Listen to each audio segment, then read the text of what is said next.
Kita lihat semua menunggu beliau dengan penuh rasa cinta dan bangga.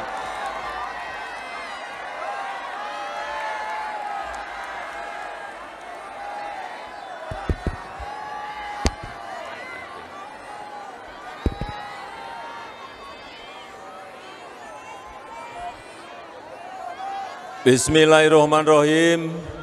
Assalamualaikum warahmatullahi wabarakatuh.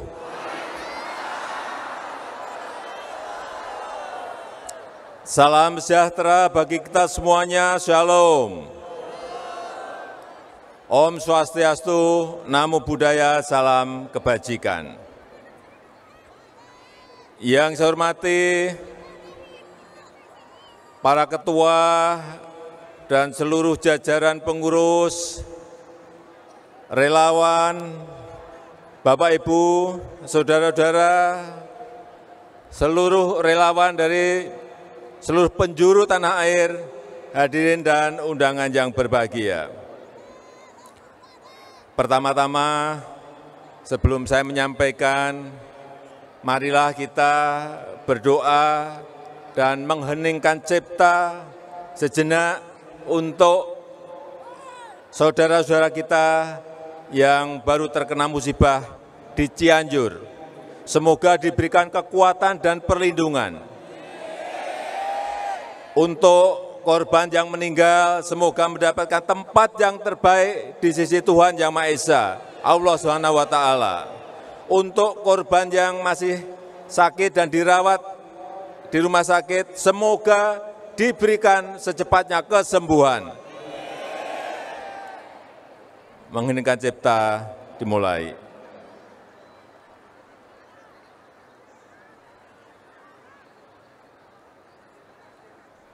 Selesai.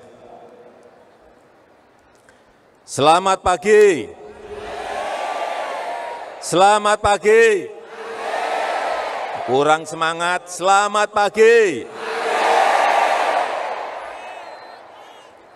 Pagi hari ini saya sangat senang sebagai keluarga besar relawan, pagi hari ini kita bisa bertemu, bisa bersilaturahmi dalam rangka konsolidasi. Saya sangat menghargai kehadiran Bapak Ibu semuanya dan juga terima kasih kepada para ketua yang telah mengundang saya untuk hadir pada pagi hari ini. Setelah 8 tahun kita bekerja keras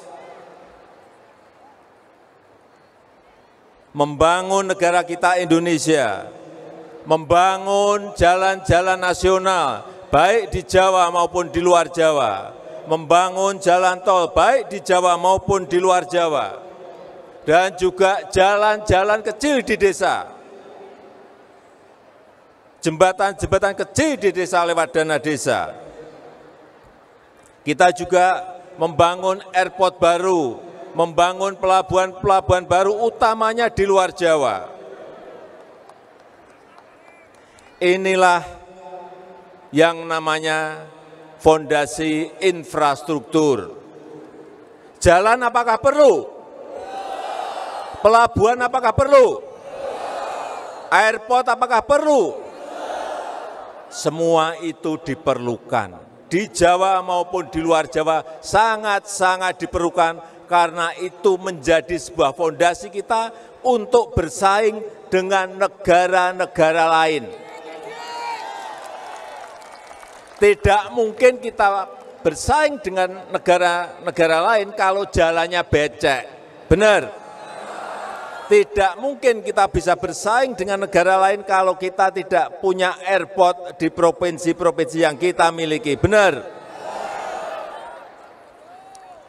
Dan dengan infrastruktur itulah rakyat diberikan kemudahan untuk membawa produk-produknya. Petani bisa membawa padinya dari desa ke kota. Nelayan bisa menjual ikannya dari desa ke kota karena ada infrastruktur. Setuju enggak? dan juga produk-produk UMKM yang ada di kampung-kampung, yang ada di desa-desa bisa dibawa ke kota, bisa diekspor, karena kita memiliki pelabuhan, karena kita memiliki airport, karena kita memiliki jalan-jalan. Dan kita tahu jalan tol di Pulau Jawa sudah sambung menyambung dari barat sampai ke timur. Kurang sedikit saja di Banyuwangi. Nanti tahun ini insya Allah tahun 2023 insya Allah akan dikejar untuk segera diselesaikan. Siapa yang rumahnya Palembang atau Lampung? Coba dulu sebelum ada jalan tol dari Lampung ke Palembang berapa jam? Berapa jam? Sekarang berapa jam?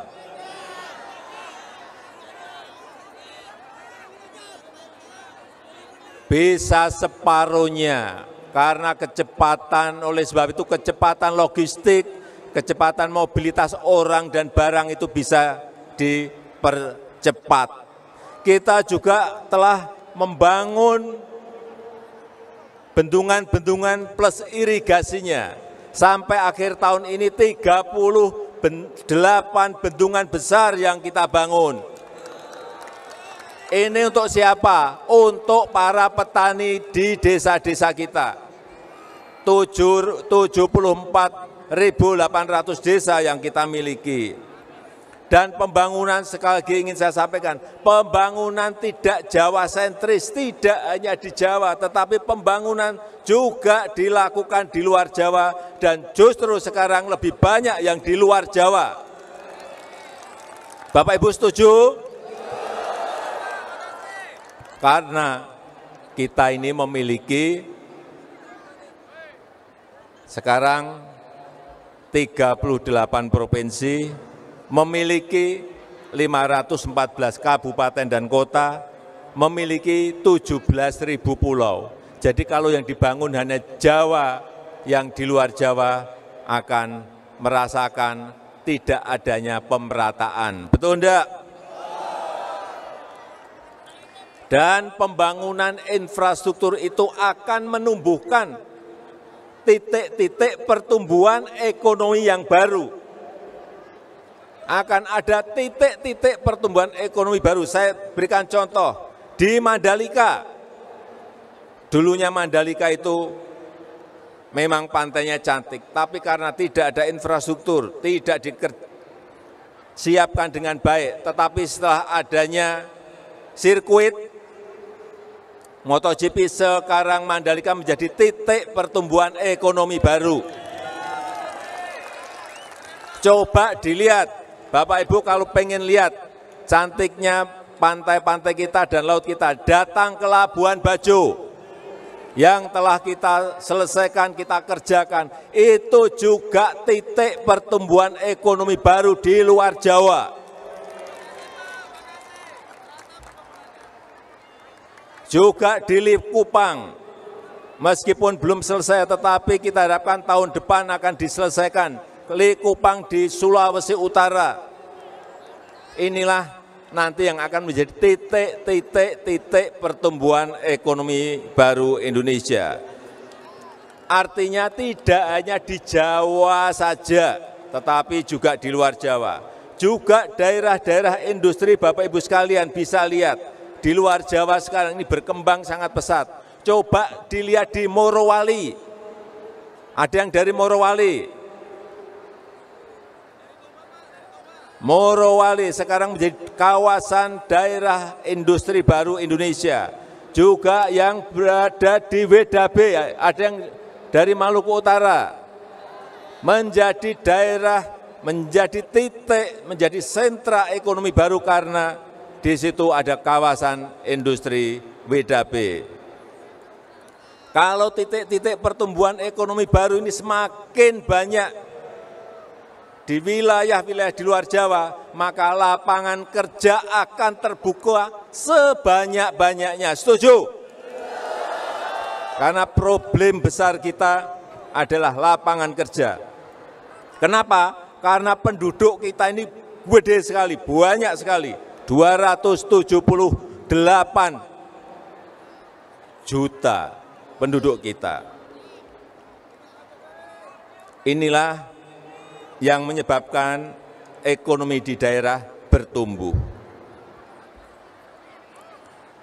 Pembangunan infrastruktur besar-besaran selama 8 tahun, hasilnya mulai kita rasakan, tetapi akan lebih dirasakan itu 5 atau 10 tahun yang akan datang. Itu akan dirasakan oleh anak cucu kita.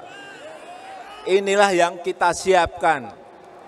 Mulai dari sekarang, fondasi penting bagi membangun negara kita menjadi negara maju. Sekarang kelihatan, di negara-negara lain sekarang sulit semuanya. Dunia sekarang ini sangat sulit semuanya. Harga-harga semuanya naik sampai 2 kali lipat, 50%. Tetapi di negara kita bisa kita kendalikan dengan baik.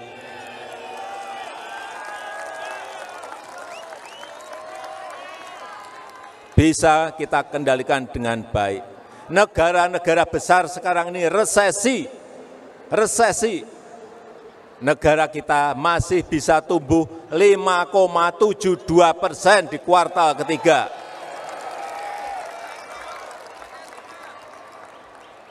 Hati-hati, kita semuanya tetap harus waspada, tetap hati-hati. Waspada dan hati-hati karena resesi global ini sulit dihitung, sulit diprediksi, sulit dikalkulasi. Oleh sebab itu kehati-hatian kita, kerja keras kita semuanya harus terus kita lakukan. Yang paling penting adalah bagaimana menarik investasi yang sebanyak-banyaknya untuk membuka lapangan kerja yang seluas-luasnya.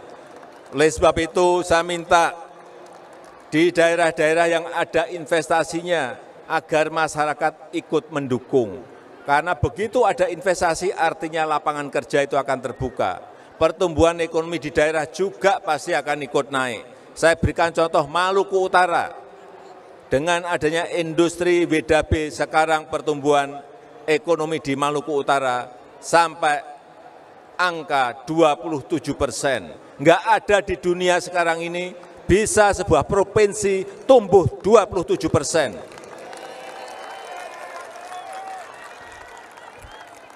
Dan kemarin saat G20,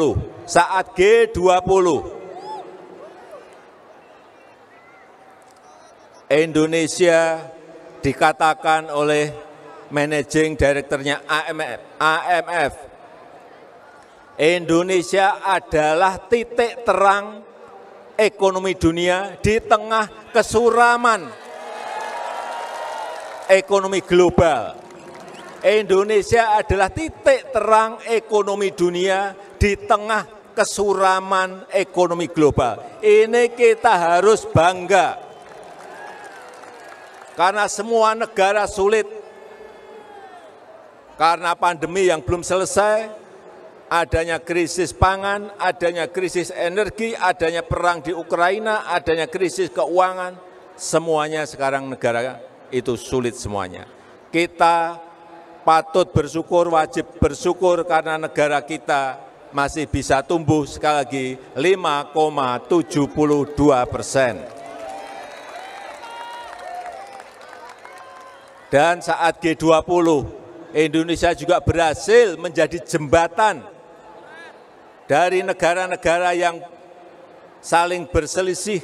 Kita berada di tengah, bisa menjadi jembatan, bisa diterima dari sini, bisa diterima dari sana, bisa diterima sebelah kanan, bisa diterima sebelah kiri. Artinya apa? Kepemimpinan global Indonesia sekarang ini berada pada titik puncaknya.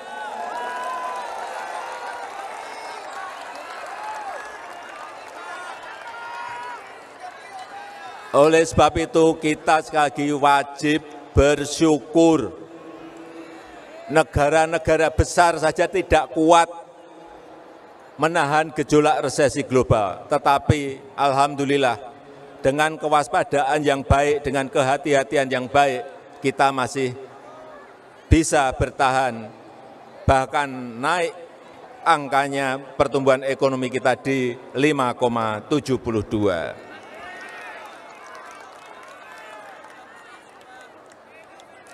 Alhamdulillah, kita patut bersyukur, ini kita tidak sombong, tapi kita dipuji di mana-mana. Negara-negara lain, pemimpin-pemimpin dari negara lain memuji kita karena kita bisa mengendalikan inflasi, kita bisa juga meningkatkan pertumbuhan ekonomi kita. Ini yang wajib kita syukuri. Oleh sebab itu, pembangunan yang sudah kita lakukan, reputasi global yang sudah kita raih, harus kita lanjutkan. Setuju? Saya ulangi, pembangunan yang sudah kita lakukan, reputasi global yang sudah kita peroleh, harus kita lanjutkan. Setuju? Dilanjutkan sampai 2029, setuju? Dilanjutkan sampai 2045, setuju? Dilanjutkan sampai seterusnya. Kita ingin negara kita di 2045 menjadi 5 besar ekonomi terkuat di dunia. Kalau kita konsisten bekerja keras, kalau kita berani memutuskan dan tidak takut terhadap negara manapun, saat kita menstop ekspor bahan mentah nikel, kita dibawa ke WTO, baru 2 bulan yang lalu kita kalah. Tapi keberanian kita menghilirisasi bahan-bahan mentah, itulah yang akan terus kita lanjutkan meskipun kita kalah di WTO. Kita ingin GDP ekonomi kita bisa mencapai nantinya 7 triliun US dollar di 2045. Artinya kita sudah menjadi negara maju. Tapi ini tidak mudah. Butuh kerja keras. Butuh kerja keras. Butuh kerja keras.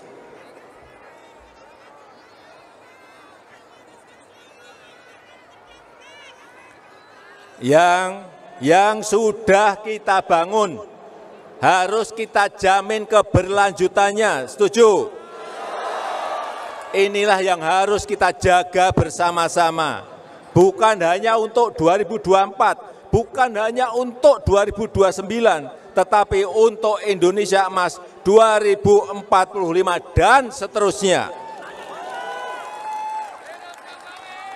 Oleh karena itu, jangan hanya karena kepentingan sesaat, karena kepentingan jangka pendek, jangan karena kepentingan politik, kemudian lupa menjaga keberlanjutan pembangunan yang setelah kita mulai. Kemudian menjaga juga, jangan lupa menjaga agar yang sudah di jalur yang tepat ini, yang sudah on the right track ini, terus bisa dilanjutkan. Konsekuensinya adalah dalam mencari pemimpin ke depan, pemimpin seperti apa yang kita cari? Hati-hati, saya titip hati-hati. Memilih pemimpin, hati-hati. Pilih pemimpin yang ngerti apa yang dirasakan oleh rakyat.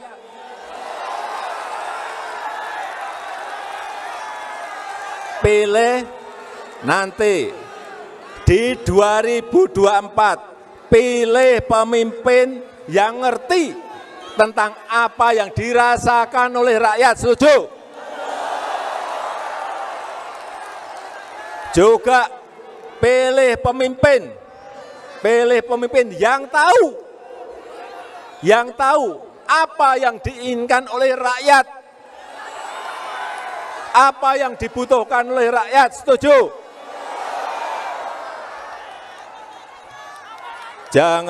Jangan sampai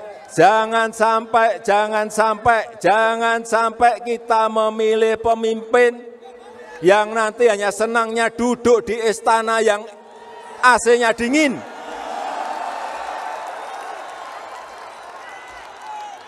Jangan sampai, saya ulang, jangan sampai kita memilih pemimpin yang senang duduk di istana yang AC-nya sangat dingin. Ini negara besar. Ini negara besar. Jangan hanya duduk manis di istana presiden. Carilah, saya ingatkan, carilah pemimpin yang senang dan mau turun ke bawah. Yang mau merasakan keringatnya rakyat.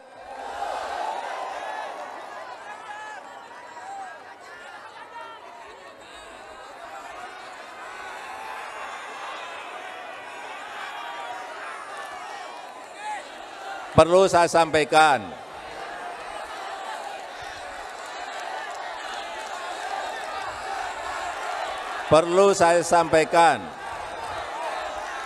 pemimpin yang mikirin rakyat itu kelihatan, dari mukanya itu kelihatan. Dari penampilannya itu kelihatan. Banyak kerutan di wajahnya karena mikirin rakyat. Ada juga yang mikirin rakyat sampai rambutnya putih semua, ada.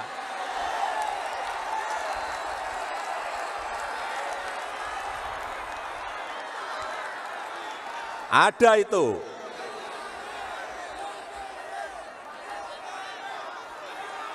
Saya ulang, jadi pemimpin yang mikirin rakyat itu kelihatan dari penampilannya, dari kerutan di wajahnya.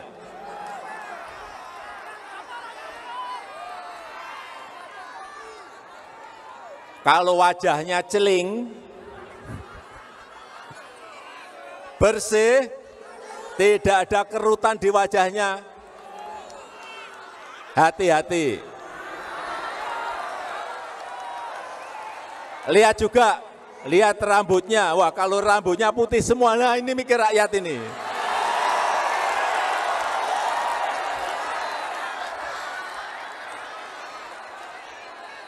Bapak Ibu yang saya hormati, Indonesia ini adalah negara besar. Indonesia adalah negara besar. Indonesia adalah bangsa besar.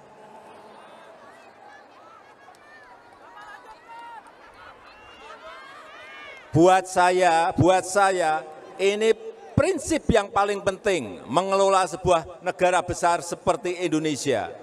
Pemimpinnya seperti apa? Pemimpin Indonesia itu harus menyadari mengenai keberagaman Indonesia. Karena kita ini macam-macam, karena kita ini beragam, karena kita ini berbeda-beda semuanya. Suku, kita memiliki 714 suku yang berbeda-beda.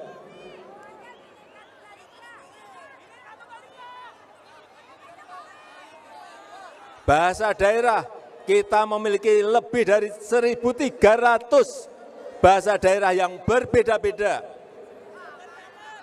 Agama kita juga berbeda-beda. Oleh sebab itu, pemimpin itu sekali lagi harus menyadari mengenai keberagaman Indonesia.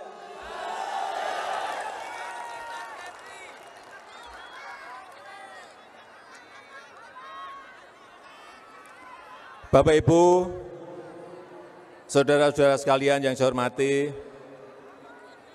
terakhir kita harus yakin akan kemampuan kita sendiri. Sekali lagi, kita harus yakin akan kemampuan kita sendiri. Kita harus percaya diri dan optimis. Waktu kemarin di G20, semua lihat kan? Kita mampu berdiri tegak dengan kepala mendongak di antara negara-negara besar dunia. Saya waktu salaman dengan mereka, dengan Presiden Biden, saya juga Presiden Joe Biden, saya salaman juga.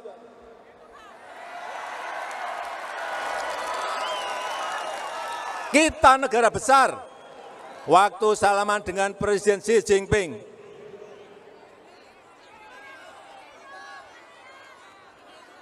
di sana negara besar, kita juga negara besar, saya salaman juga begini.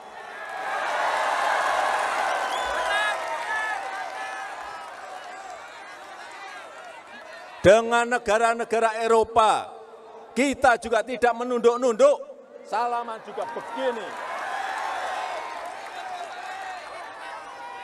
Kita harus percaya diri dan optimis, mampu berdiri tegak dengan kepala mendongak, menunjukkan bahwa kita adalah bangsa besar yang benar-benar memiliki keinginan untuk menjadi negara maju. Dengan kerja keras yang tinggi, dengan kerja keras tanpa lelah, dengan kerja keras tanpa menyerah. Jangan dikit-dikit mengeluh. Jangan dikit-dikit mengeluh. Bukan bangsa pekerja keras itu namanya. Setuju? Semuanya harus bekerja keras, setuju? Semuanya harus bekerja keras tanpa lelah, tanpa menyerah, setuju? Jayalah negeriku, Negara Kesatuan Republik Indonesia NKRI. Bahwa ada kekurangan-kekurangan, kita ini manusia biasa. Bahwa perlu ada yang dikoreksi, ya kita harus koreksi karena kita juga manusia biasa yang penuh dengan kekurangan. Bahwa perlu ada yang dievaluasi, ya memang harus dievaluasi, diperbaiki karena kita juga manusia biasa yang penuh dengan kekurangan. Karena juga situasinya juga sekarang ini sangat sulit. Situasi pandemi, situasi ekonomi global, situasi resesi global sangat sulit. Itulah yang harus kita perbaiki. Saya tahu semua yang kita cita-citakan belum semuanya tercapai.